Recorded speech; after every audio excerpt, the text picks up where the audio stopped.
Assalamualaikum warahmatullahi wabarakatuh. Kembali lagi di YouTube channel saya Wainanganabo.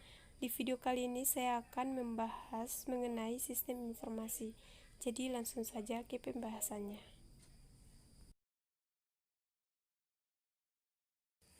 Nah, yang pertama itu apa itu sistem?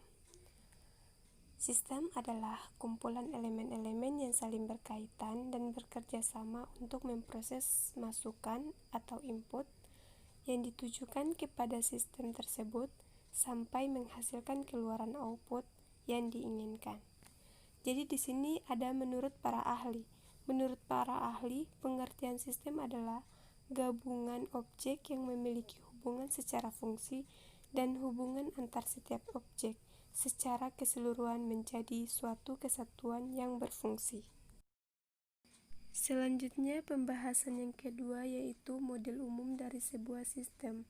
Model umum dari sebuah sistem yaitu model sistem sederhana yang hanya terdapat input, proses, dan output, serta sistem dengan banyak input dan output.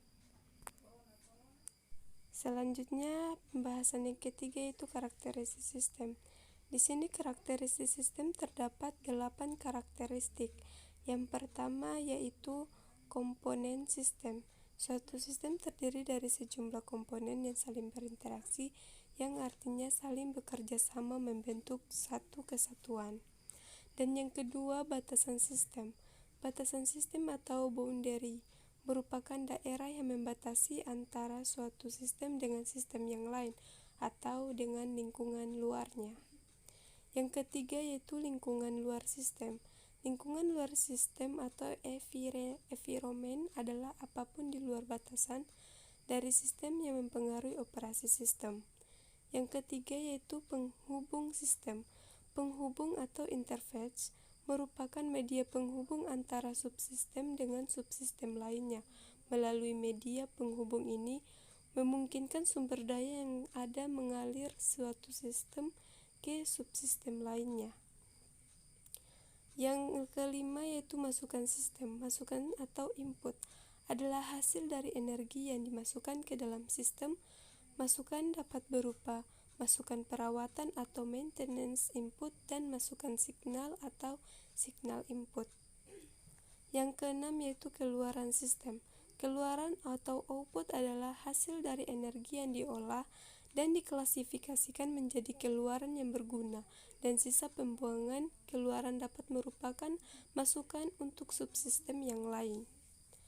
Yang ketujuh yaitu pengelola sistem.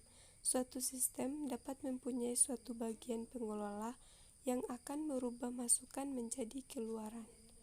Dan yang terakhir yaitu 8 sasaran sistem. Suatu sistem pasti mempunyai sasaran atau tujuan objektif yang sangat menentukan sekali masukan yang dibutuhkan sistem dan keluaran yang dihasilkan sistem. Selanjutnya pembahasan yang keempat yaitu tentang klasifikasi sistem. Di sini ada beberapa klasifikasi. Yang pertama itu sistem abstrak dan sistem fisik. Abstrak terbentuk akibat terselenggaranya ketergantungan ide dan tidak dapat diidentifikasi secara nyata. Sedangkan fisik secara fisik dapat diidentifikasi secara nyata dan tujuan-tujuannya. Yang kedua yaitu sistem alamiah dan buatan manusia. Alamiah terjadi secara alamiah, tidak diproses oleh manusia, sedangkan buatan manusia dibuat oleh manusia dan merupakan interaksi antara manusia dan mesin. Yang ketiga, sistem deterministik dan probabilistik. Deterministik melakukan prosesnya dengan tingkah laku yang dapat diprediksi, sedangkan probabilistik input dan outputnya dapat diidentifikasi, tetapi hasilnya tidak dapat ditentukan. Yang keempat yaitu sistem terbuka dan tertutup. Terbuka artinya berinteraksi dan dipengaruhi oleh lingkungan luarnya, sedangkan tertutup yaitu tidak berinteraksi dan tidak dipengaruhi oleh lingkungan luarnya. Selanjutnya yang kelima, sistem sederhana dan sistem kompleks. Sistem sederhana yaitu sistem yang tidak rumit atau sistem dengan tingkat kerumatan rendah, sedangkan sistem kompleks adalah sistem yang rumit. Selanjutnya ke pembahasan yang kelima, yaitu apa itu sistem informasi.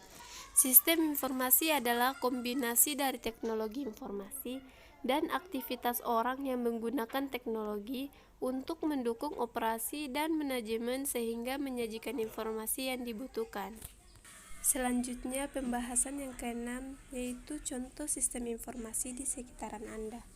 Yang pertama yaitu e-learning. Dalam masa pandemi COVID, sekarang ini banyak di sekitaran kita yang belajar menggunakan e-learning, dari jenjang anak sekolah sampai mahasiswa di universitas lainnya.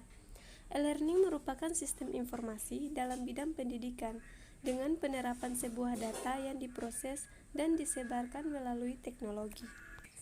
Contoh selanjutnya yaitu e-commerce atau perdagangan online. Ini adalah salah satu contoh yang banyak diterapkan dan dirasakan oleh masyarakat dalam kehidupan sehari-hari.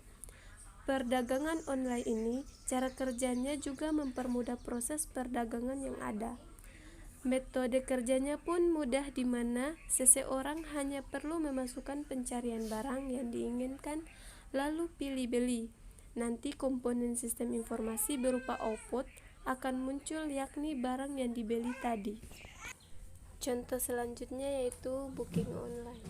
Booking online adalah sistem informasi dalam melakukan pemesanan secara online, dengan beragam pemesanan berupa tiket transportasi, tiket konser, hotel, dan lain-lain. Cara kerjanya pun sangat mudah.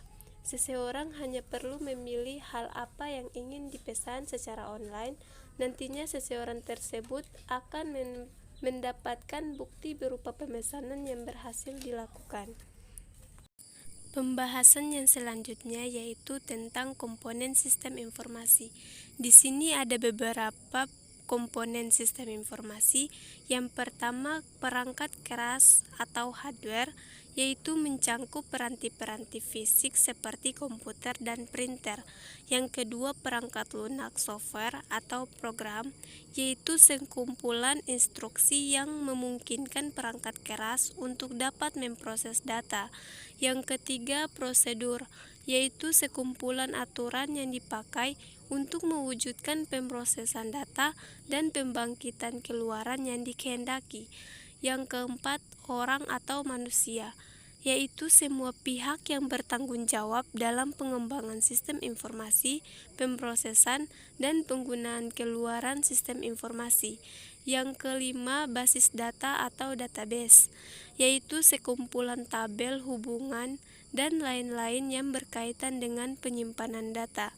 Yang keenam, jaringan komputer dan komunikasi data, yaitu sistem penghubung yang memungkinkan sesumber atau resource dipakai secara bersama atau diakses oleh sejumlah pemakai.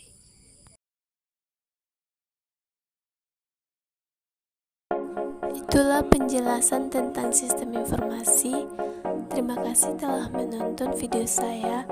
Jangan lupa like, komen, subscribe, dan share. Wassalamualaikum warahmatullahi wabarakatuh.